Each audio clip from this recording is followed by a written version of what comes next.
Oh, hi. Welcome to Palette Talk, your no nonsense guide to art making and painting. I'm your host, Jeremiah Polachek, and today we're going to be talking about people that are telling you they're going to make you rich. There's a lot of people, and they're selling a lot of these courses that claim to be able to make you rich, and they're going to make you a lot of money as an artist if you take their course. Now, I know a lot of you will be trepidatious about these anyway. And I don't want this to turn into a talk where it's something where we discount the importance of professional practice.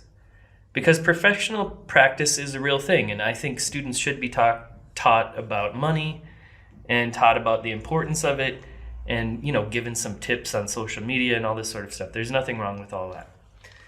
The issue that I often see is people setting unrealistic expectations in what they're going to be delivering. And this could be in any field.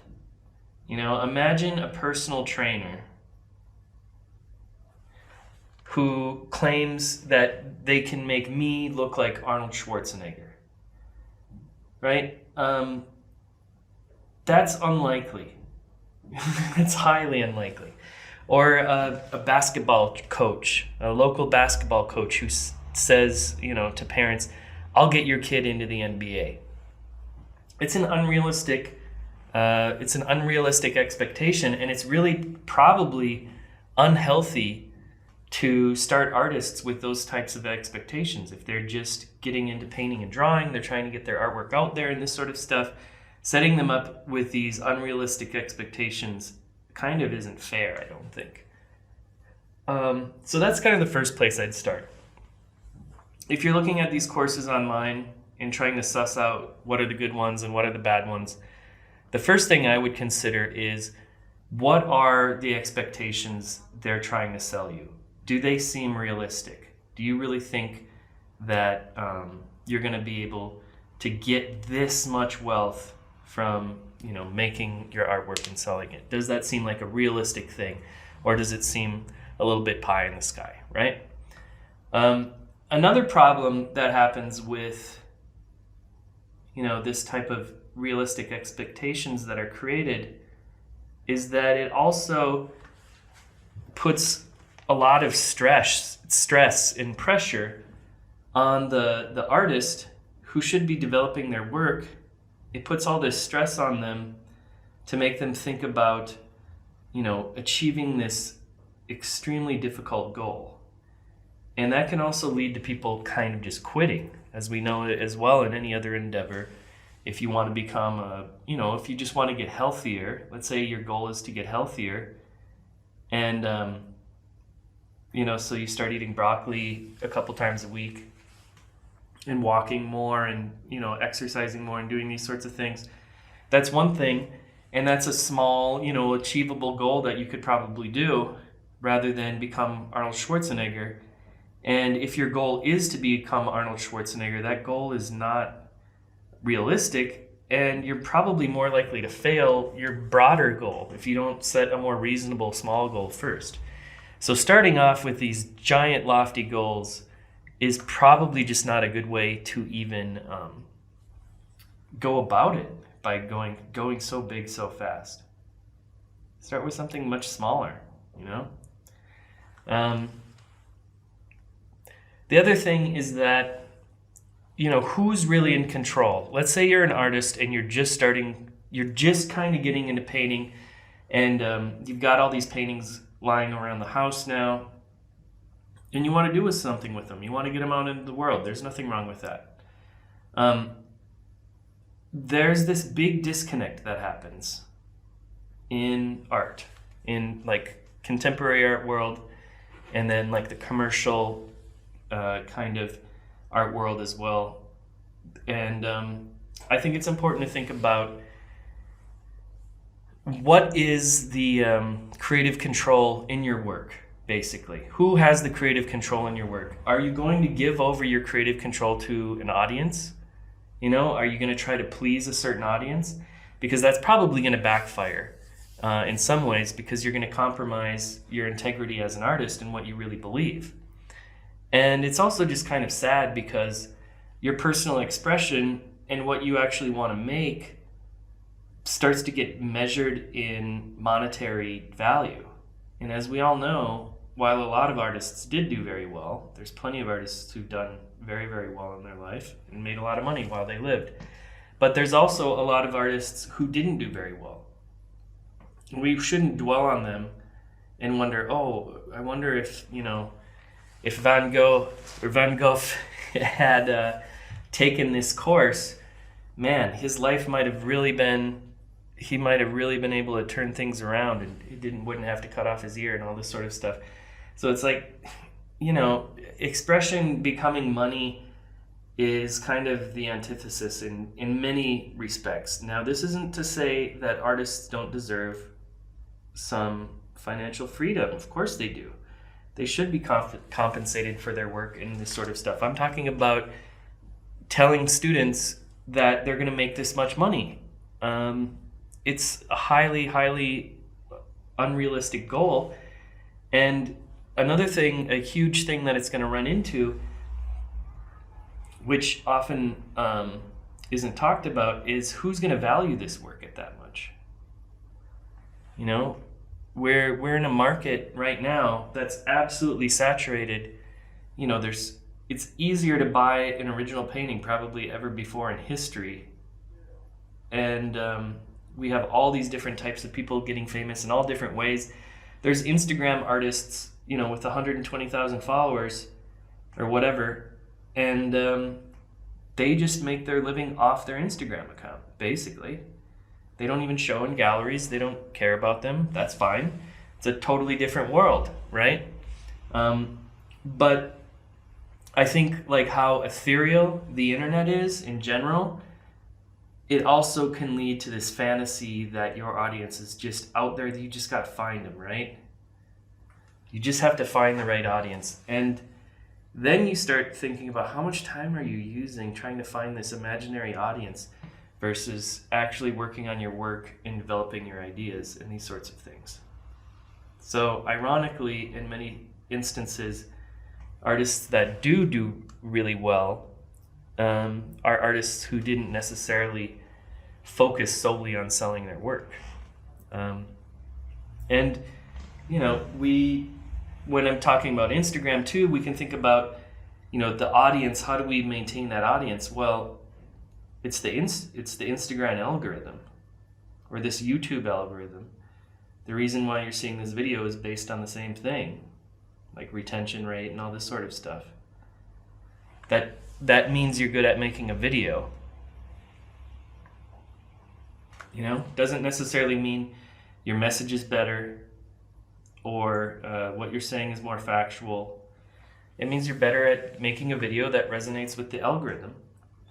And with TikTok or Instagram, you can also make videos that resonate well with those too. And there's certain techniques and ways to do that. And I still make these videos. It's not like I'm totally divorced from this. I like making videos. I'm making a video right now. I've made them for a long time, obviously. It's something I enjoy doing. But you do have to consider, am I making a painting for a video, or am I making a painting to be a painting? And first and foremost, your painting should always be a painting. It should be about the painting.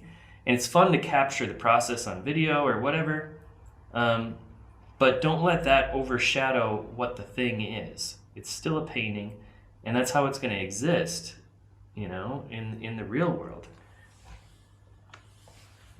Maybe a lot of this is kind of just based on this disconnection from reality and the internet. Because at least with the NBA, you have to play in real life, You got to go to your local basketball area, basketball hoops, and kind of prove yourself on those courts, or play in high school or whatever it is. But you got to play against real people. It's not that you're preparing for an imaginary thing. And that's how a lot of the arts can be, is that it can feel like you're just preparing for something imaginary that might happen someday. But if you don't interact with reality, I think it's very difficult for that thing to happen just, just through the internet. So how much do you want to, bend to the algorithm is probably going to hurt your reach as well. And you got to think about that too. But, your Instagram can just be a portfolio. That's the way I think the best way to think of it as. And I used to make a lot more like 6-second short form videos and these sorts of things. And I had some do, very, very well. And at the end of the day, all my opportunities that led to actual, real financial success with my artwork didn't happen just because I got 100,000 views on an Instagram reel. They came from real people, real connections, people seeing my work in real life. And I think that should be the way you think as well. I mean, you might not have any place to show your work in real life, and you want to create, online content that gets that out there. I understand that. Coming from a very rural place myself, growing up in a very rural state, I also think the same thing, and I understand that desire. But hold on to, staying firmly rooted in where you are. There's also something rather important about that as an artist, rather than only interacting with an online audience always. So you can think of your Instagram, the way I always tell my students is to just think about it as a portfolio and make an edited version of your best stuff up there, and create process videos that show the process in the way you want and the way that you see it relate, but not necessarily only being dictated to by the algorithm. And of course, I've been guilty of that in the past too. But that can also just be like, you can make a video for Instagram, and it's just like your business card. It's just like dropping it off at when they used to have those things that you'd put up your business cards in cafes and stuff like that. You can think of a video kind of just being like a video, a business card of sort. But what I'm talking about is when you get to the point where the video surpasses what's important in the painting itself. And watch out for that happening. And above all else, authenticity as an artist is going to be the most valuable thing. So if somebody sees what you're doing and it seems authentic to them and it actually resonates with what they, see in the world, and that's really what art should do, right? Art should inspire, it should provoke, and it should evoke emotions in people. And generally that happens in the real world. There's a difference between watching a YouTube video of a ballet performance on your phone and watching one in real life. Similarly, there's a difference between seeing a painting in real life and seeing one on video. So getting your paintings out into the real world as much as possible, holding on to that authentic voice that you have, and then also creating content. There's nothing wrong with that, but creating content that highlights your approach and really what you want to stick to, what your actual concerns are with painting, why you find it important. And it's kind of a sad truth. I know it's not very exciting. It's more exciting to tell people that they're going to be millionaires, right? That's a lot more exciting. But I know artists that have worked their entire lives, that went to great schools, and they're still struggling, and they're still painting. So it kind of goes back to that first thing of creating realistic expectations in people, and just approaching it as something, hey, you can get better at this, and you can learn how to become more financially secure with your work and utilize different technology to do that. but you should also be realistic in what you tell people they can actually achieve. So yeah, maybe instead of taking these courses and these sorts of things, just spend the money on paint supplies and time to sit at your easel and paint. So thanks a lot. Thanks for tuning in to another episode of Palette Talks. I'm just going to call it Palette Talks because, yeah, I'm just making, you can see all the videos on this channel. I've gone through many throughout the years.